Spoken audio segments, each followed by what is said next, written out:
If you've ever found yourself drowning in project chaos, you might have heard of Jira.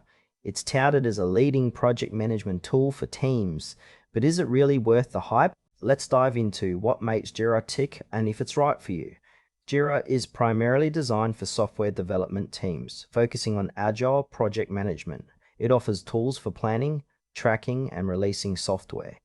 The interface is pretty intuitive, with boards for Kanban and Scrum methodologies, allowing teams to visualize their workflow effectively.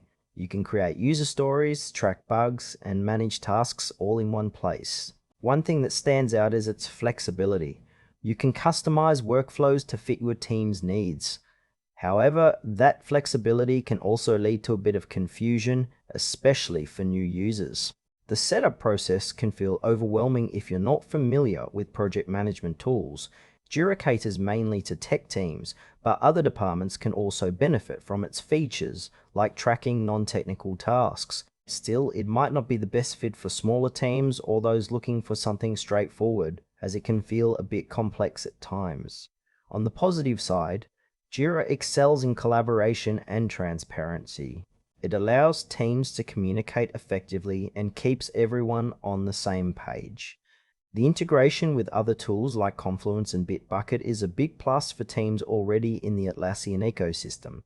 However, it's not without its drawbacks. Many users find the learning curve steep, especially if they're coming from simpler tools. Pricing can also be a concern as it can get pricey, particularly for larger teams. Some users have expressed frustration with the speed of the platform, particularly when managing large projects. Overall, while it's a powerhouse for larger teams or organizations focused on agile methodologies, smaller teams or those seeking simplicity might want to explore alternatives. In conclusion, Jira is a solid choice for teams that need a robust project management tool, especially in the tech space. If you're part of a larger organization with complex workflows, it's worth considering. But if you're a smaller team looking for something user-friendly, you might want to check out other options.